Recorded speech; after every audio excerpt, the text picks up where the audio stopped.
a man who had shut his heart for 5 years after losing his son, a single mother willing to sell her child's last toy to save a life. A meeting that seemed accidental, yet became the beginning of a journey filled with tears, love, and the making of a family no one saw coming. The early autumn morning draped a thin layer of mist over the sidewalks of Central Park. Deep red maple leaves twirled through the air before quietly settling beside 2 twin boys sitting close together on an old stone bench. Their jackets were threadbare, their faces smudged with dirt, but their eyes were as clear as a summer lake. Zach clutched a red toy car, its paint chipped and peeling, his small hand trembling slightly in the chilly early-season breeze. Lucas sat silently, his gaze following the hurried stream of people in the distance. Men in suits, polished shoes, footsteps that never paused. "We'll sell it," Zach whispered as if reassuring himself. "Yeah, our car's a race car, really fast."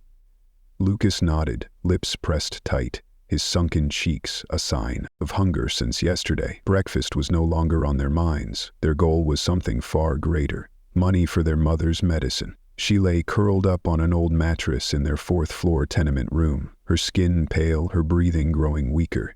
"There's more people over there." Lucas pointed toward the stone-paved path where businessmen rushed through their forest of tasks. The 2 boys hugged the toy car and approached, looking up with childish faith and trembling hearts. "Sir, would you buy our car? It goes really fast." No one stopped. No one listened, until a tall man in a gray suit paused. His eyes met theirs, identical, crystal blue, solemn, far too old for their 10 years. Logan Bennett, CEO of a notorious tech conglomerate, suddenly felt his heart sink. "This car, how much is it?" he asked, his voice soft, like a breeze passing through. "Whatever you want to pay, sir," Zach replied, his voice breaking, "as long as Mom gets her medicine." Logan didn't ask more. He silently pulled out his wallet, handing them far more money than a toy could ever be worth. And then, instead of walking away, he stood there, watching the 2 small figures gradually disappear behind the row of trees. For some reason, his chest tightened. Something about their eyes, their voices, the clumsy mix of desperation and hope, kept Logan's feet from moving. As the toy car rested in his palm, warm and light, like a gentle sign from fate, Logan whispered to himself, "Follow them," a command not yet fully formed, a beginning no one knew would change everything. Logan stood silently in the wide hallway, his hands hanging loosely along the length of his coat, his eyes fixed on the 2 children huddled on the large sofa in the living room. Ethan and Noah, the twin boys who had just lost their bearings, now thrust into a world utterly foreign to them. The sprawling villa was quiet, pristine to the point of feeling unfit for children who carried the dust of the streets and hesitant gazes in their eyes.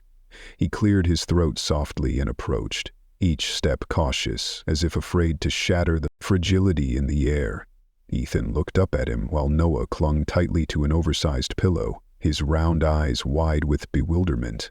"Are you hungry?" Logan asked, his voice lower than usual. Ethan shook his head slightly.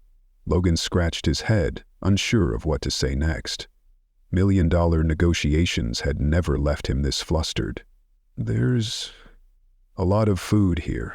Mrs. Winters, the cook, makes amazing cookies," he said, attempting a smile, though his face retained its familiar sternness. Noah asked quietly, "Do you live here alone, sir?" Logan froze. For some reason, that simple question tightened his chest. "Yeah," he replied. "I've lived alone. Until today." A silence stretched between them. Then he continued gently, "You don't need to worry about anything. Your mom is being well taken care of, and here you can think of it as a temporary stay, a place to breathe, okay?" Ethan studied him intently, then glanced at his brother. After a long moment, he nodded. That night, as Logan passed by the living room, he noticed the glow of a nightlight still on. He peeked through the door and saw Noah curled up on the sofa, his eyes wide open. Ethan sat beside him, whispering something into his ear, perhaps offering comfort. Logan hesitated for a second, then stepped inside. "Can't sleep?" Noah shook his head. Logan didn't say anything more. He simply pulled a fluffy blanket from a nearby chair and draped it gently over the two boys. Sitting down beside them, he asked softly, "What did your mom do when you couldn't sleep?" Ethan whispered.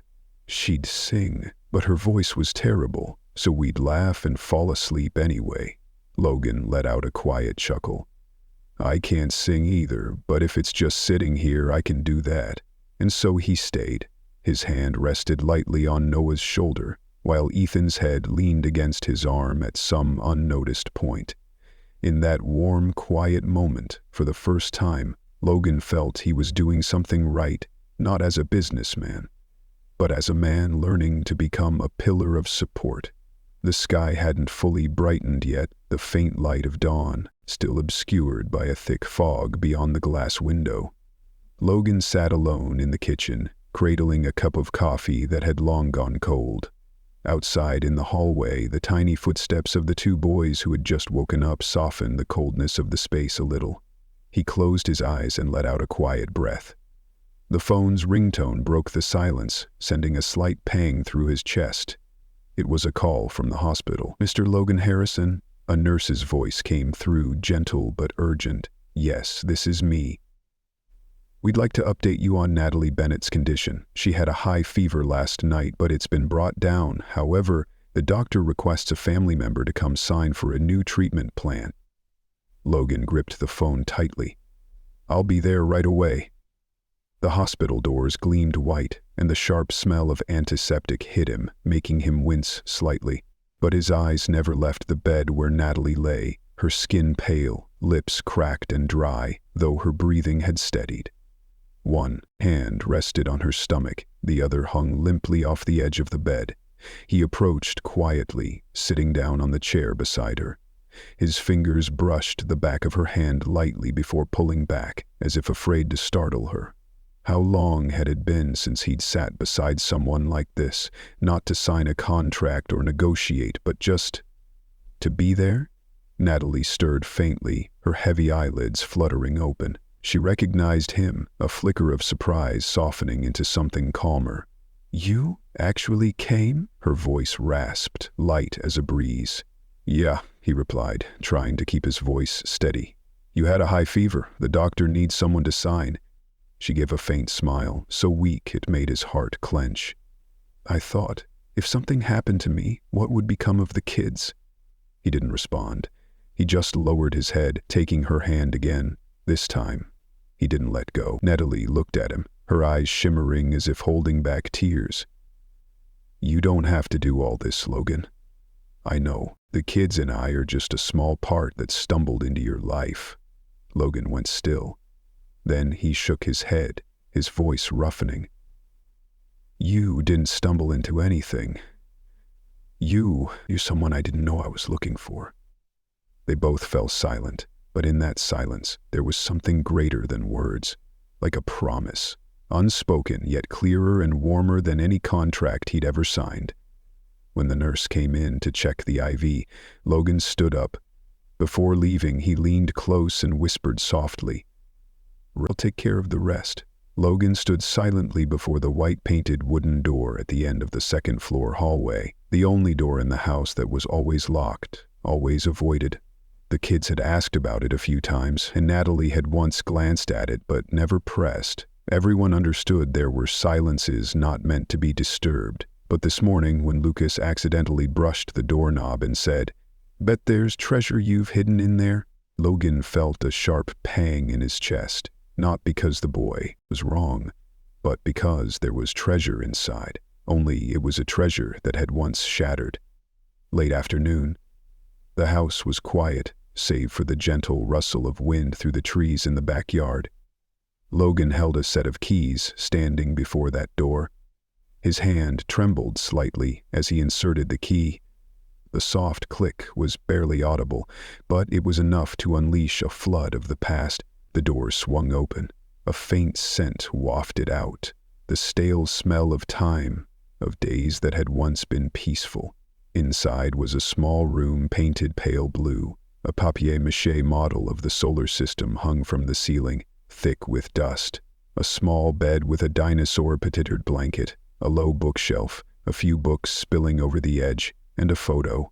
The photo on the nightstand, Logan, younger, beaming, beside him, a brown-haired boy with dimples and a woman, Sarah.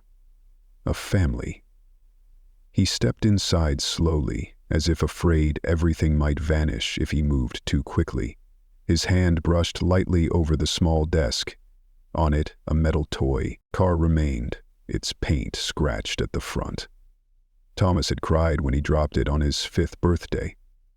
Logan sat on the edge of the bed, his heart heavy. 5 years had passed since the accident. A truck running a red light. A single moment. A turn of the wheel that wasn't fast enough. And then this room had closed with the final wail of sirens. He'd never dared to open it. Never had the courage. He'd added a floor to the house, bought more land, closed dozens of billion-dollar deals, but he'd never touched this place, because stepping inside made everything ache as if it were yesterday. Logan pulled the red toy car from his pocket, the one Zach and Lucas had sold him that day. He placed it next to Thomas's old car. 2 cars. 2 pieces of memory, one old, one new, one lost, one present. A soft sound came from the doorway. Natalie stood there, silent. She didn't ask, she just stepped in and sat beside him. "This was your son's room?" she asked gently, as if careful not to wound the space further. Logan nodded, his eyes fixed on the pair of cars. Thomas. He liked red, liked cars, liked reading robot stories. Natalie said nothing. She simply reached out, giving his hand a gentle squeeze. Logan whispered, "I thought if I opened it, I wouldn't be able to bear it. But now, seeing those 2 kids running in the yard, hearing them laugh, I know. It's time." Silence passed. Then Natalie spoke, very softly. "Can we, the kids and I, help you keep this room?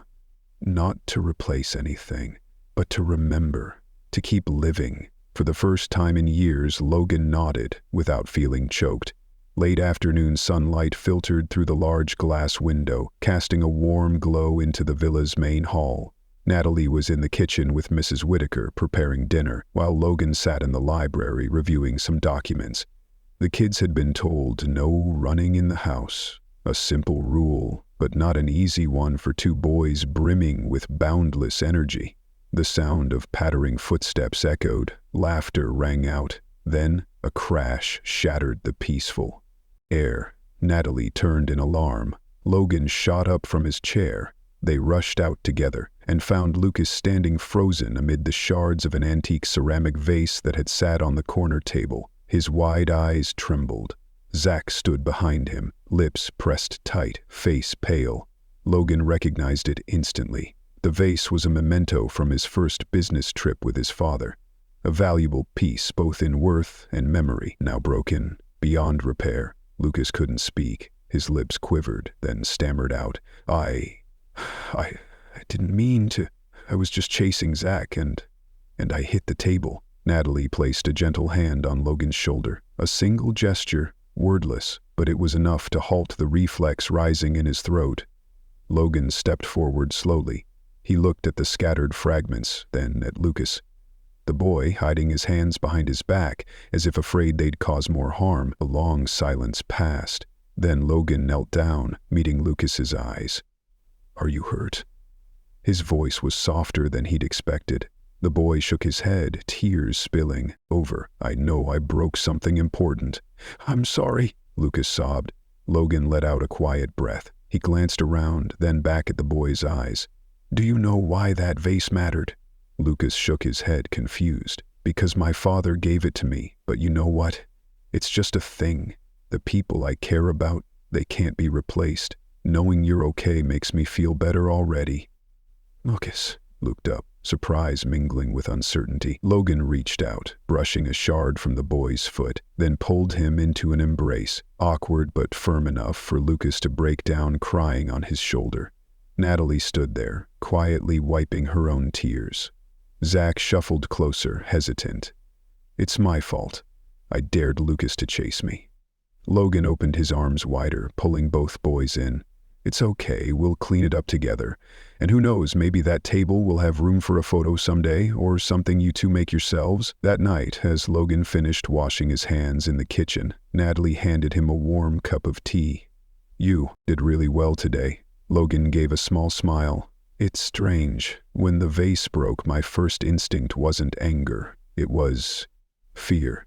Fear that the kids would think I'd yell. Fear they'd think my love was as fragile as that vase." Natalie looked at him, her eyes soft. "Maybe, because for the first time, you put their feelings above your own memories." Logan nodded. "Forgiveness isn't about someone deserving it. It's about choosing love over regret. Today I learned that from a vase." The first cough came just before midnight. Logan had barely drifted off for an hour when the sound jolted him awake. At first, he thought it was just a dry cough. Kids get those. But when it turned into thin, rapid wheezes, he didn't hesitate. He rushed toward Lucas and Zach's room. The dim glow of the nightlight illuminated Lucas's flushed face. The boy was curled up on the bed, clutching his stomach, breathing in short gasps.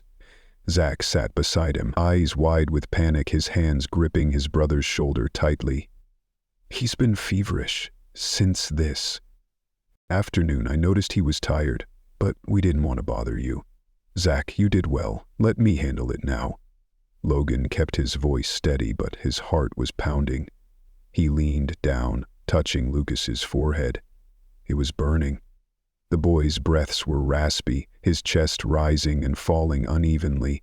A familiar feeling surged back, the helplessness from years ago when Thomas fell ill and Logan could do nothing. But this time, he wouldn't let fear take over. "Grab his jacket. I'm calling the doctor. We're going to the clinic now." The car sped through the drizzling night. Natalie, hastily joining them, sat in the back, cradling a fading Lucas in her arms, while Zach clung to Logan's hand like an anchor in a storm. At the private emergency clinic, everything moved quickly. Lucas was taken for examination.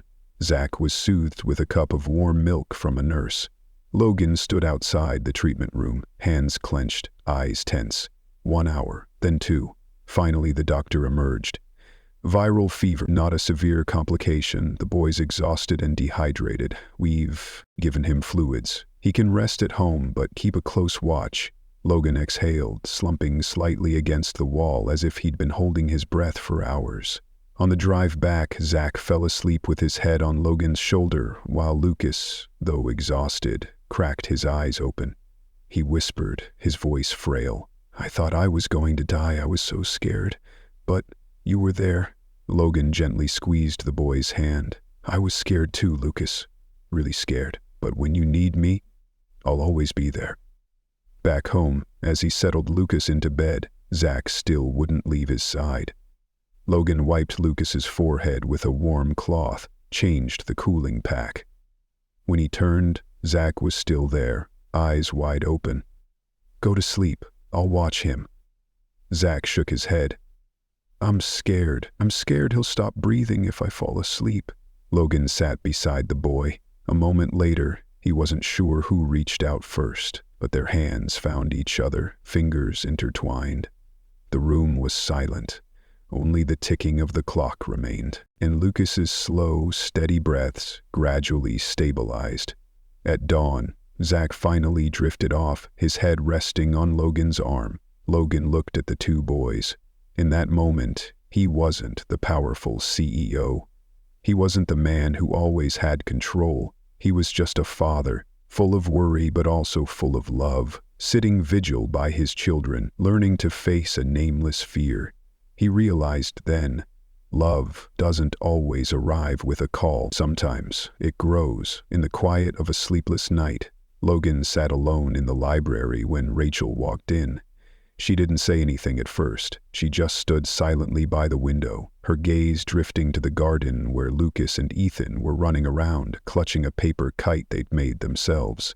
The afternoon breeze lifted the kite high, swooping and curving as if the children were dreaming of something greater than their small feet could reach. "Logan," Rachel spoke, her voice light as a passing breeze. "I've started looking for a place." He looked up. His heart skipped half a beat. "A place?" he asked, trying to keep his voice steady. "Why the rush?" Rachel still didn't meet his eyes. She clasped her hands in front of her, a familiar defensive gesture, as if she too feared what she was about to say. "I can't stay here forever," she said slowly. "Everything here, it's too good, but it's not mine." Logan fell silent. Her words hit him like a suspended sentence. Each one was soft, but as they struck his chest, they felt as heavy as boulders. "You've done so much for me and the kids, but I know at some point we have to leave. We have to stand on our own." He wanted to argue, to tell her she didn't owe him anything, to say that, if he had a choice, he'd want her to stay, but the words caught in his throat, blocked by years of living within a safe distance. He looked at Rachel, the light catching her hair, revealing the thin strands of silver tangled at her temple. A pang of tenderness hit him, not loud or explosive, but deep, a quiet ache. In his chest, he'd grown used to her presence, used to the soft sound of her footsteps in the morning, used to the smell of baked goods every weekend, used to hearing the children's laughter echo through the halls, sounds that had turned a once lonely house into something with a heart, a pulse. He hadn't realized. He no longer wanted to live without it. "I didn't do this out of pity," he said at last, his voice low, drawn from somewhere deep, "or to repay some past debt. I just want you to stay, because I want it, not out of duty." Rachel turned to look at him, her eyes wavering between emotion and wariness. The pride of someone accustomed to loss made her slow to trust, slow to step into something new. "I don't want to stay because I'm being held on to," she said. "I can only stay if I truly belong here. Then let me learn how to make you feel like you do." He didn't say it aloud, but the words echoed in his mind, sharp and painful. He knew that if he let Rachel leave this time, what he'd lose wouldn't just be a single mother or 2 kids in need of help. It would be a family, a home, the last chance to be called Dad. Outside the window, Ethan stumbled. Rachel flung the door open in a panic, rushing out to scoop him up, whispering something in his ear. Lucas hurried over, grabbing her hand, and Logan just stood there, his hand resting on the cold window frame. Maybe it was time he learned not just to open his arms to let others into his life, but to open his heart to hold them there. That afternoon, Logan was tidying up the room full of old books next to the library, a space he turned into a creative station for the 2 boys over the past few weeks. Sketches of spaceships, race cars, and treasure maps drawn in smudged pencil were taped to the walls, scattered and chaotic, but alive. He was bending down in to pick up a stray Lego piece when he heard the soft patter of bare feet behind him. "Mr. Blake? Logan?" Lucas's small voice piped up. Logan looked up, meeting the boy's wide, hesitant blue eyes. "What's up, buddy?" Lucas faltered, his fingers twisting the hem of his shirt. I finished the wooden robot. I wanted to show Dad." Logan froze, just for a second. He wasn't sure if the boy noticed, but to him, those 2 words, Dad, landed in the space like a bell ringing through spring, rippling gently into every corner of a heart that had long stopped daring to believe. He stepped closer, kneeling to meet Lucas's eyes. "What did you just call me?" he asked, his voice soft as a breeze. Lucas's face flushed, and he looked away. I don't know, it's just... Everyone has a dad, and I thought maybe, if you'd be okay with it." Logan smiled. Not his usual smile, but a quiet, tender one, the kind that only blooms when a heart opens fully. He wrapped his arms around the boy. "I'm okay with it," he whispered. "More than okay, son." Lucas went still for a moment, then hugged back tightly, as if squeezing harder could make the whole world pause, letting them belong to each other completely, forever. Neither said anything more. There was only the gentle sound of the wind outside the window. There was only the feeling. The first real time Logan understood what it meant to be chosen as a father.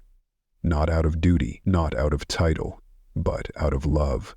A quiet love, pieced together from afternoons building Lego, sleepless nights watching over fevers, and a home that was slowly taking shape, gaining form, and growing a heart. The late summer moon hung between the old oak branches in the garden behind the villa, casting a gentle light over the picnic blankets still scattered with crumbs and faint juice stains. Zach and Lucas's laughter drifted out from inside, mingling with the soft strains of an old song from the record player Rachel had started at dusk. Logan sat at the edge of the stone table, a glass of wine resting quietly in his hand. A breeze slipped through the open collar of his shirt, making him shiver slightly, not from the cold, but from Rachel, standing a few steps away, her back to him, gazing up at the sky as if asking a silent question. "Tonight, it's strangely peaceful," she said softly, without turning. "Yeah," Logan replied, his eyes fixed on her, her slender silhouette, hair swaying lightly in the wind, her voice calm and low after months of weariness. "Strange, but good." Rachel turned, leaning gently against the wooden chair. The faint golden light caught her eyes, making them shimmer like water. "Tomorrow I'm going to see a small apartment in Brookside, just enough for the three of us but close to the clinic." Logan nodded slowly. "I know." A thin silence settled between them, not tense, but fragile, as if one misstep could unravel everything. "Rachel." His voice dipped, almost a breath. "What if you didn't go?" She paused. "What do you mean?" Logan set the wineglass down and stood, facing her. Not too close, not too far. "If you stayed here, not as a guest, not temporarily, but as part of this house." Rachel let out a faint laugh, barely audible. "You're talking like it's some kind of offer." "It is an offer," he said, taking a breath, his eyes never leaving hers. "I know it's sudden, and maybe it's not the right time, but I can't just stand here quietly watching you pack your bags like we haven't been through all these days together." The wind rustled the string lights hanging over the wooden trellis. Rachel didn't speak, but in her eyes Logan saw a swirl of things: doubt, emotion, and a faint glimmer of longing that had been buried too long. "I don't want to live off anyone, Logan," she whispered. "Then don't live off me, live with me." His voice was steady, not forceful. "We don't have to define everything right now, but you know, it's not just the kids who need you, I need you too."